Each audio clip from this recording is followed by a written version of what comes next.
Why don't we get started at least with the formal opening? So I'm Henry Yu, a principal at St. John's College, and one of the Hot Lunch Committee members. I believe we have today. We also have Stacy Barber of St. John's College, Jennifer Liu of St. John's College, Shirley Nakata, ombudsperson for UBC, is also on the committee. Some others who couldn't make it today are Andrew Parr of Student Housing and Community Services, is a longtime Hot Lunch Committee member. Eilish Courtney, who's on the Hot Lunch Committee. Joanna Young is on the Hot Lunch Committee, but on maternity leave right now. And I believe Grace Wong was one of the founding members of the Hot Lunch Committee, is now retired from the university.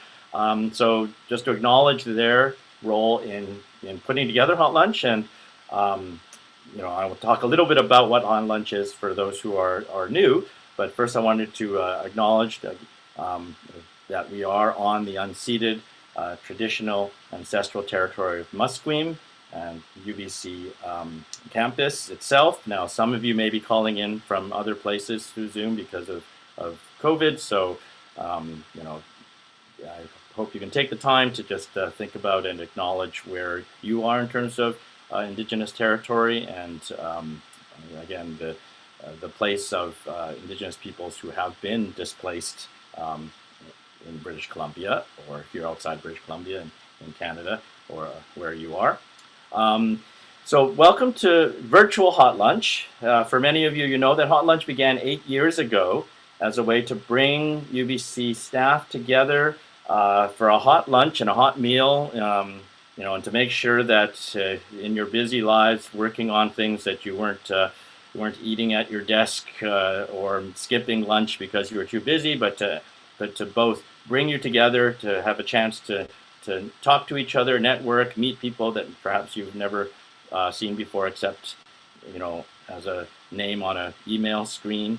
And I think the other idea was that we would be introduced to some key people who are doing functions like the president and members of the executive, but also others who are, basically running the university in each their own way. And so last month we had John Metrist, who has for a long time, been working on infrastructure at the university, and so things that often we don't maybe realize is going on, but to hear who they are personally, but also to get a sense of a lot of the operations at UBC that make it the great place it is, and to also recognize the contributions of so many key staff and administrators in making university the place it is. So we're really, really honored and privileged to have today as our Hot Lunch speaker, Dr. Handel Wright, who has been recently appointed as a senior advisor to the president on anti-racism and inclusive excellence. A long title that perhaps Dr. Wright will honor us with an explanation of what he thinks it means. And but again, we've asked Dr. Wright to both talk about himself and how he came to UBC and how he came to this position, and as much as talking about the position itself and what he hopes it will do for the university, recognizing again that he's fairly newly appointed to the position, that there may be still some working out of what exactly he's going to be doing. So we won't expect and demand that he be thoroughly acquainted already, but we're actually very lucky. Normally, a lot of the Hot Lunch speakers have been in their position for at least 6 months to 8 months or a year, and so I just wanted to manage that expectation that Dr. Wright has very kindly and generously agreed to come, but really only been on the position a few months, and so for us to to give him that space as well to be learning on the job. As many of us know, it's tough to start a new position. So without much further ado, though, I want to pass it on to Dr. Wright to again give us a sense of of who he is and how he came to the university and to this position. So, you know, I'll, just as a quick thing about Dr. Wright will speak for roughly 10 minutes, 15 minutes, and because so many of you sent questions at the same time that you registered, we've got a long, long list of questions. And so we have actually passed those along to Dr. Wright for him to already contemplate which ones he can get to. I don't think he can get to all of them in the time that we have. And so we won't be gathering questions, additional questions, because he wouldn't be able to get to them anyways. And so he'll be going over the list of questions that have already been sent. We'll take 10-15 minutes in the middle, as we always do, to have breakout rooms. So expect that the breakout rooms will split you into smaller groups, again, for to meet each other, even though it's virtual. And then we'll all come back and hear in the last portion of the hot lunch Dr. Wright's answers to the questions you've asked him. So I'll pass it on. Handel? Thanks very much for that introduction. Dr. Yu, it feels very strange. I don't think I've ever called you Dr. Yu, Henry. So greetings, everybody, from my home in the city of Richmond. I want to acknowledge that what is now called Richmond, this place where I live, and in the time of the global pandemic, the place from which I work, is part of the traditional, ancestral, and unceded land of some of the Coast Salish peoples, including the Kwantlen, the Tawasan, and the Musqueam. When Henry invited me to do this, I envisaged a small group of about 20 people who'll be munching away on their carrots, and I'll sort of chat to you for a few minutes. And so I really am very grateful that so many of you are interested. And I note also that I was invited at a time when we couldn't have a hot lunch. So I am going to hold the committee to a hot lunch of some kind at some point where I can actually be present. So Henry said I should say something about myself. I'm originally from Sierra Leone in West Africa, where I did my BA. I did a BA honors in English at Frabe College, University of Sierra Leone, and I taught secondary school A-level literature for 3 years before coming to Canada. I came to Canada for graduate studies on a Canadian Commonwealth scholarship at first. I did an MA in English at the University of Windsor, an MEd at Queen's University, and I did my PhD in education at the Ontario Institute for Studies in Education, University of Toronto. I was not Canadian nor landed, so I got a job in the States. I taught for a decade in the US at the University of Tennessee.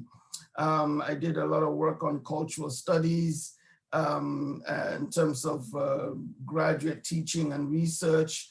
And I was part of the Association for Cultural Studies. I did work on multicultural education because I was a strict anti-racist, but I found out in the US, they wouldn't let me teach anything called anti-racism, which is how I got back into multiculturalism. And in the US, I've always been interested in social justice issues. In the US, I served at the Highlander Research and Education Center, which is also in Tennessee. And that was where, a lot of people don't know, this is where Martin Luther King learned the kind of civil disobedience that he practices. So I was a member of the executive committee of the board of directors at the Highlander Center when I was in Tennessee. So I've always been passionate about exploring and addressing issues of identity, representation, equity, and social justice. I came back to Canada in 2005 to take up a Tier 2 Canada Research Chair position at UBC. in comparative cultural studies. So I'm a professor in the Department of Educational Studies. And when I came to UBC, there were certain things that I noticed that were very stark to me. The first was that there was no Black studies, no African studies, no Africana studies at UBC at all at the time when I arrived. And there was a UBC student group that was really wonderful called Africa Awareness that was agitating for the establishment of African studies at UBC. So some of us who are faculty joined them in that effort. And it's because of a group like Africa Awareness that UBC established African Studies, the African Studies minor, which is still very precarious, in my view, underfunded and marginalized. I also very quickly got involved in 2006, in fact, in what was then the UBC's President's Advisory Committee on Equity and Diversity. And some of us go way, way back. That was where I believe I met Henry. So I served on that from 2006 to 2016, when it was changed to this very difficult VP-sized to explain, which I think stands for the Vice Presidential Strategic Implementation Committee for Equity and Diversity.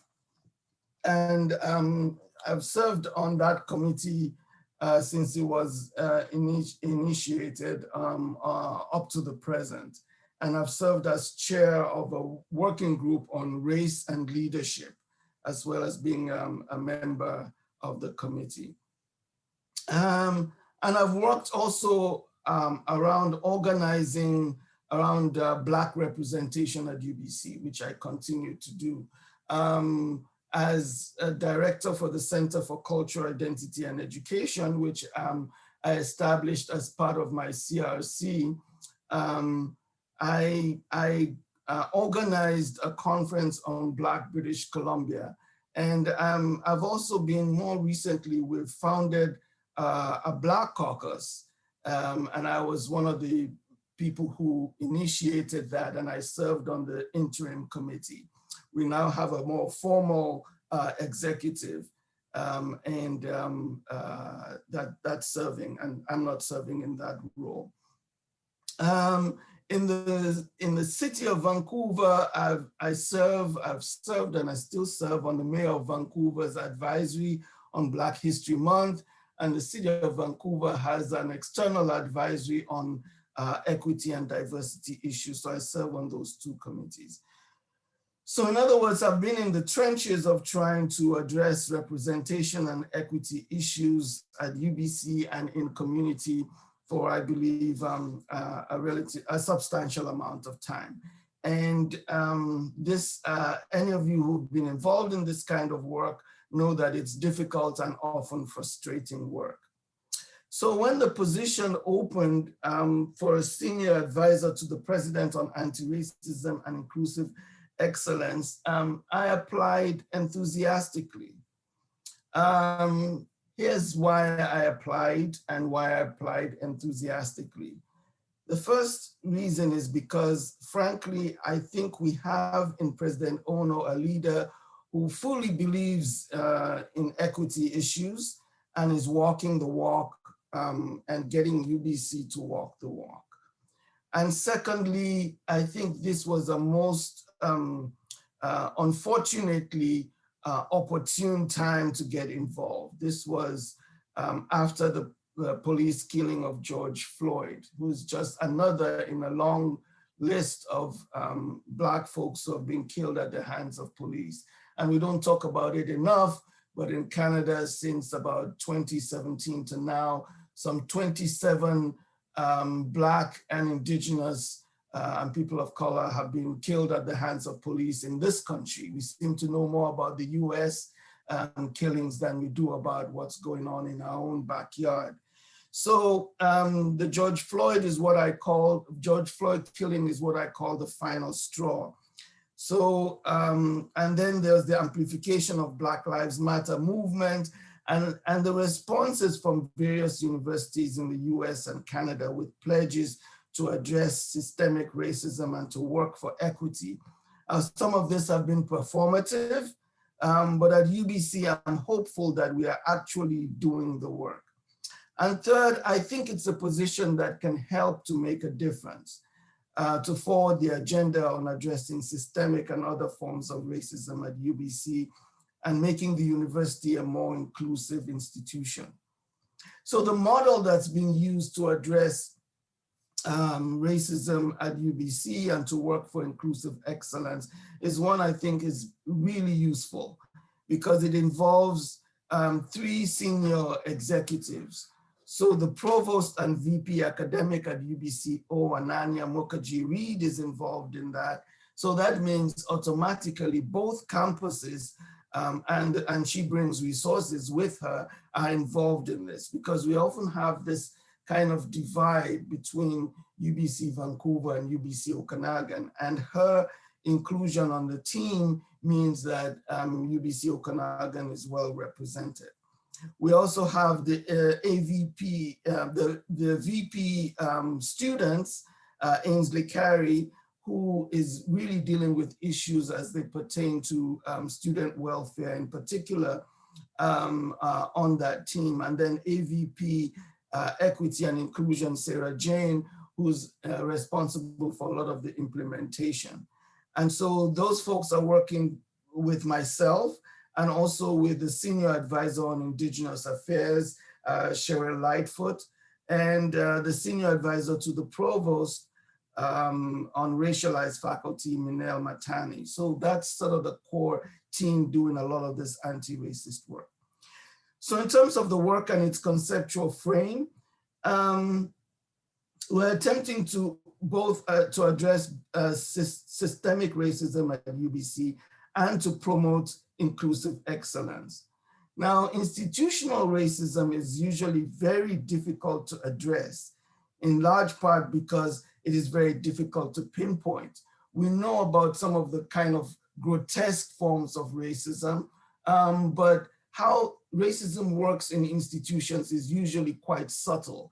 I think one academic says, you know, there's racism that permeates everywhere, even though you can see it nowhere. So you see institutional racism more in terms of the results and the effects on people rather than actually seeing it at work. So it's entrenched, it's embedded, and it's very hard to dislodge. And I like that we've included inclusive excellence to this position and to this work. Not everybody likes the term, but I think it's a useful term, whether we love it as a term or not, because it addresses the false and frankly racist binary that is too often made between excellence on the one hand and inclusion on the other. So people seem to think you can either have excellence or you can have inclusion, but you can't have both. So inclusive excellence is a way of pointing out that, in fact, inclusion itself brings about a form of excellence, and that there are people who are excellent who are not the norm that people would usually be looking for, who are from marginalized groups, who have not been identified. So if you really want to look for excellence, you need to look for inclusive excellence. So in terms of the work itself, I think I wanted to come up with 1 or 2 points of what we're up to or what I've been up to. And this has only been since, I guess, we hit the ground running December. So my first task is in advising the president on specific issues and incidents as they arise and bring developments on race, racism, and anti-racism from the UBC community, other universities, and the general community to his attention. Secondly, I'm participating on the president's listening sessions with equity deserving but currently marginalized groups on campus. The latest one we had was with the Muslim Association of UBC. And after these sessions, I contribute to debriefing with him on the information gathered and some of the recommendations. Thirdly, and this is probably the biggest one that I'm involved in, which we're just starting on, is the Task Force on Anti-Racism and Inclusive Excellence. And the model involves two co-chairs with Shirley Chow, who's at UBCO, co-chairing the task force with me. And also we have 6 committees one for students, one for staff, one for faculty, which are kind of work and study constituencies. And then we have one for Indigenous, one for Black, and one for people of color, which are identity and equity deserving ethno-racial groups. And so the task force work is probably what's going to take up a lot of my time in the near future. A fourth thing I'm involved with is the UBC Anti-Racism and Inclusive Excellence website, which is kind of the communications hub where news, events, for example, we've collated all the Black History Month events from both campuses for the first time at UBC, including a lot of what student groups are up to. Fifth, I'm working with the provost, with both provosts, and their work on anti-racism in various capacities. Sixth, I'm continuing the work with VP SAIS and also with Race and Leadership Committee as a way of contributing to advising the provost and the president on some of these issues. Seventh, continued collaboration between my center, the Center for Cultural Identity and Education, and the EIO and Peter Wall and other places at UBC. For example, we've done a symposium on decolonial thought with Peter Wall. So there's a kind of academic side to some of this work. And celebrations of Black talent, including anti-racist work in the community with the EIO. And eighth, there's UBC generated collaborative panels and webinars. For example, I'm currently working on one on Blacks in underrepresented fields, underrepresented in certain academic fields, and we're doing a whole series of those. Ninth, there's public pedagogy work that I'm doing, presentations, webinar participations with the public on anti-racism issues. So for example, I've done a series on addressing systemic racism for Metro Vancouver, all 23 municipalities. I've also given a talk, the keynote address to the British Columbia Black History Awareness Society. And 10th, there's work on exploring the potential for links between the Vancouver service work that I'm doing and UBC anti-racism work. And then 11th, there's been a lot of training that's been done for the executive, the board of governors, both senates, deans and associate deans around anti-racism issues. And I've been involved in presenting at all of those, which have taken up a lot of time. And we see that only as the first step in terms of putting issues of equity, diversity, and inclusion at the forefront of all of these important folks who have some bearing on meaning on our lives. So that's just a kind of indication of some of the stuff that I've been up to. I'm hopeful.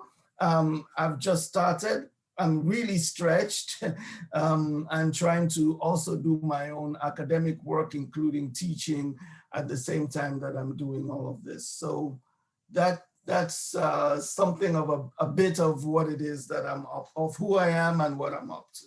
So I'll stop there. Thanks, thanks, Handel, for sort of that opening of introducing yourself and a little bit about what the position and I think also I really appreciate your explaining the title itself in that kind of very kind of revealing and insightful manner. So thank you for that.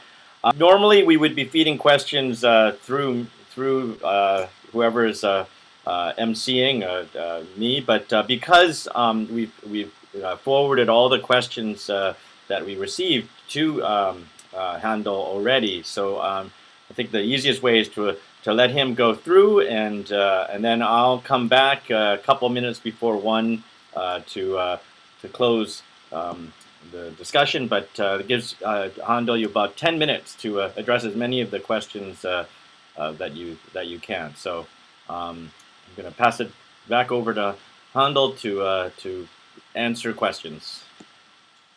Thanks very much, Henry, and thanks to everybody who sent in their questions beforehand. And this is an amazing set of questions. I wish we had a long period of time just to discuss. Any of these could have been an entire talk and session in and of itself.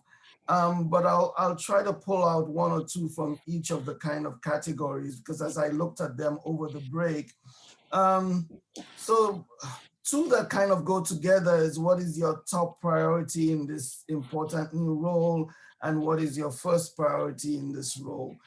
And I would say first and foremost, and perhaps most important, and I hope we're not, trying to put too much on this, is the work of the task force.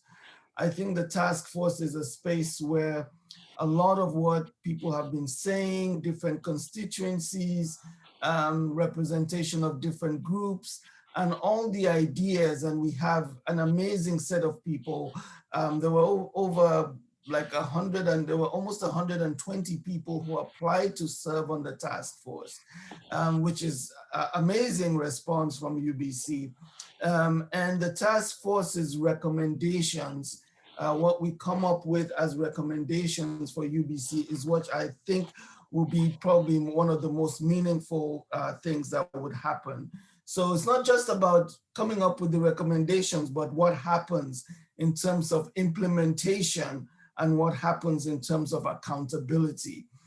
Many of us have been involved in some of this kind of work, and we know that people can come up with recommendations, but what follows is something that I'm going to be pushing for very hard, to see that there's implementation and actual accountability. So that's one thing that I think is foremost on my mind. It's the biggest task I'll be taking on for the next several months.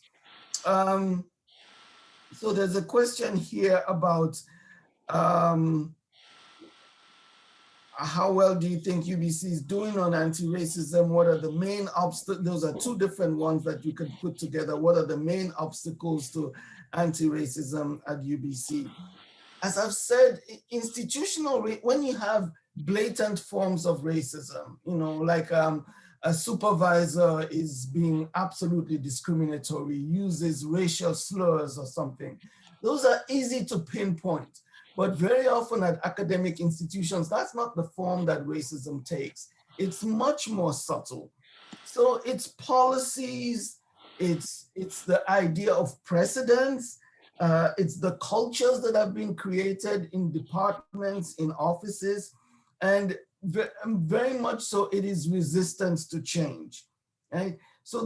And it's not just these elements, it's also the nature of these elements, that there's so many of them, that they're so disparate, affecting students, affecting faculty, affecting staff, in very different ways, in different ways that people are positioned, and in complex ways too.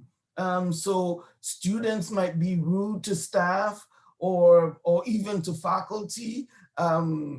People who are in managerial positions might misuse their power, and some of it is so entrenched, right? And that makes it difficult to change. So those, I think, it's not just what are the obstacles, it's also the nature of the obstacles, I think, that we also need to pay attention to.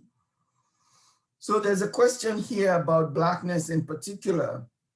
And it says, curious to hear about what specific actions UBC is taking around EI and Black excellence. Thank you.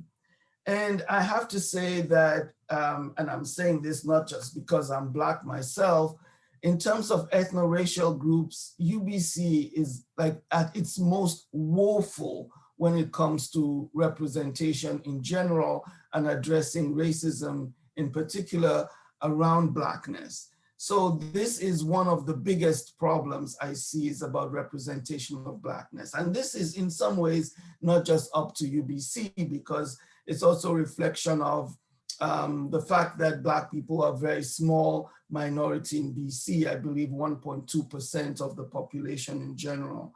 So we've been pushing hard on these and there are very concrete things that are happening. So for example, the establishment of the Black Caucus has made a difference. President Ono has had several listening sessions with the Black community where people have expressed their ideas about what's going on at UBC.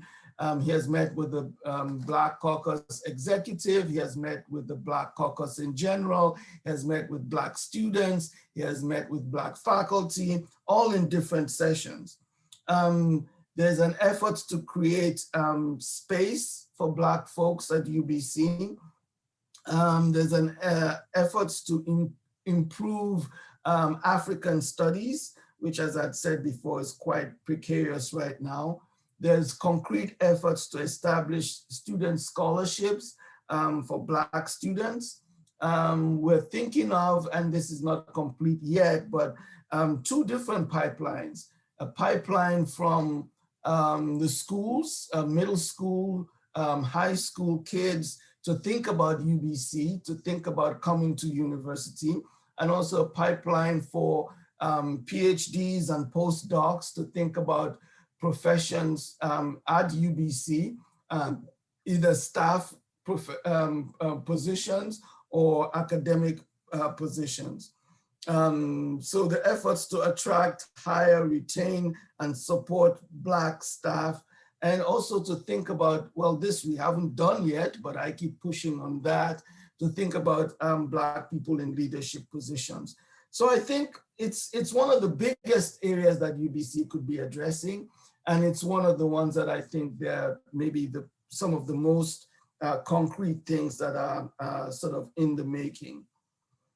Another very interesting question, how does the work of the Anti-Racism Task Force link to existing work around inclusion? I would say not just the work of the task force, I would stretch this interesting question further to say the overall anti-racism work, how does that link to inclusion?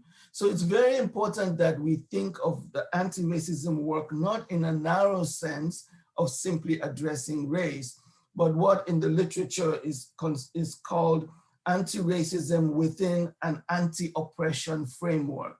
So in other words, we're saying race intersects with gender and sexuality and age and ability, and so that we look at people in complex ways.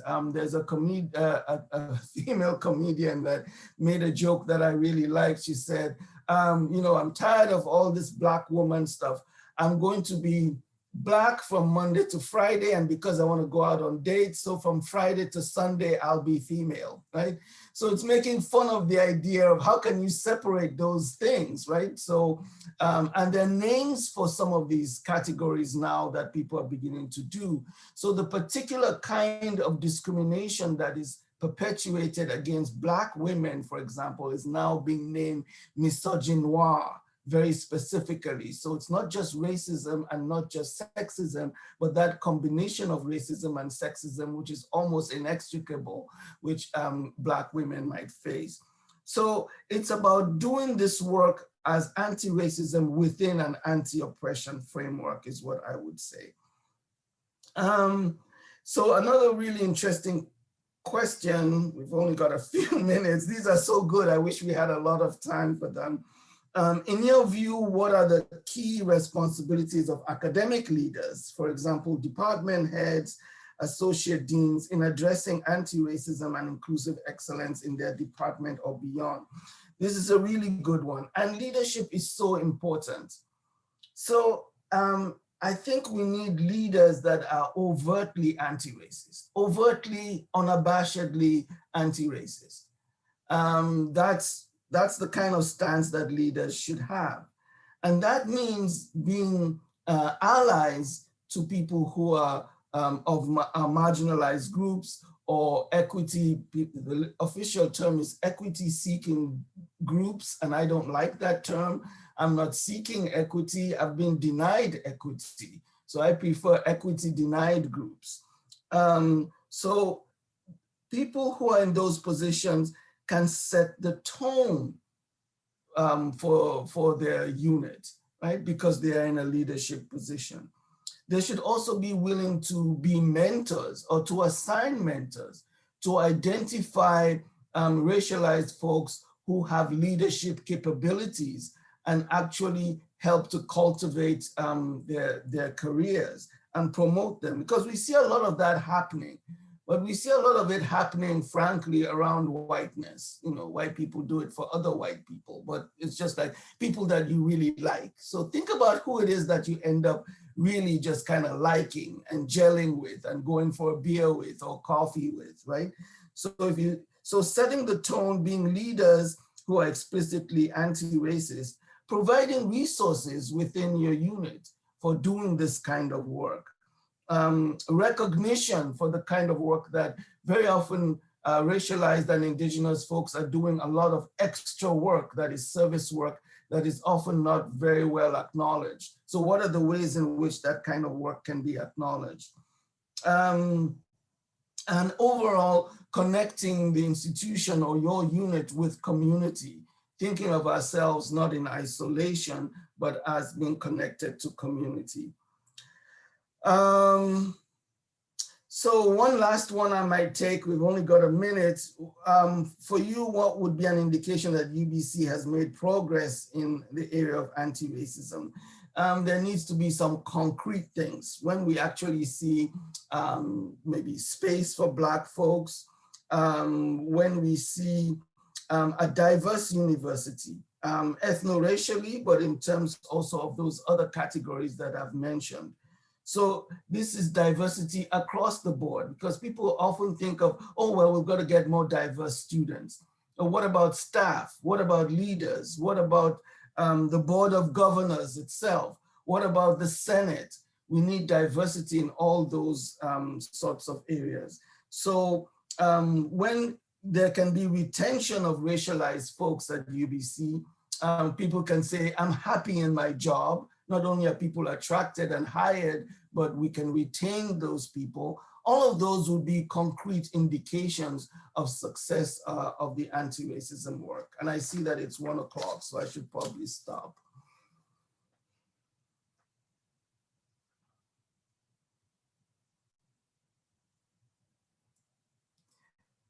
Is Henry around? Or he's gone off to go get a coffee or something. Hi, Dr. Wright. Hi, Dr. Can you hear me? My unmute button was stuck. Sorry. So I've tried to gallop through, and you know, I've tried to give fulsome answers, but also had to kind of gallop through some of those responses. But each of those, I think, could have been, you know, something to think about seriously and explore. And I wish we had more time to talk through all of those and what people's own ideas about how they can contribute also would have been interesting to hear from folks. Thanks, Handel. Sorry about that. My mute button was stuck. I kept on just not responding. But thanks, Handel, for answering so many questions in that condensed and concise way. We understand now why you're the right person for this very challenging position and a very challenging time as well. So I appreciate you taking the time, you know, on behalf of everyone here, the Hot Lunch Committee, as well as all the staff who are gathered, and thank everyone for taking the time out of your day to gather over Hot Lunch.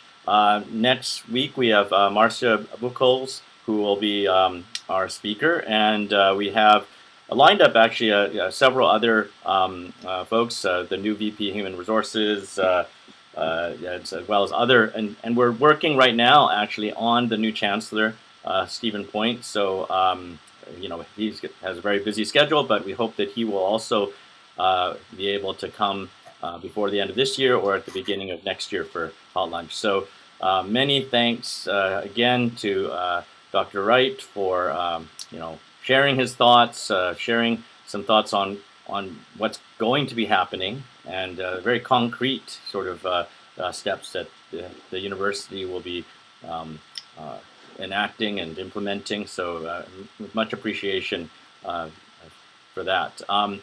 Thanks again, everyone, and I just want to again acknowledge and recognize the hard work that the committee, Jenny, Stacy, Shirley, Eilish, Andrew, and others have put together so that we can have this hot lunch together, even virtually. And again, welcome you to share thoughts, fill out any feedback in surveys, or just drop a note to Jenny or Stacy at SJC if you have some suggestions and things like that. But thanks again, Handel, and hopefully we'll see you in person sometime soon before too long goes on. We all hope. Yeah. We all hope. Yes. Thanks, Handel. Yeah. Bye, everyone. Thanks for having me. This was wonderful. I really appreciate folks coming out.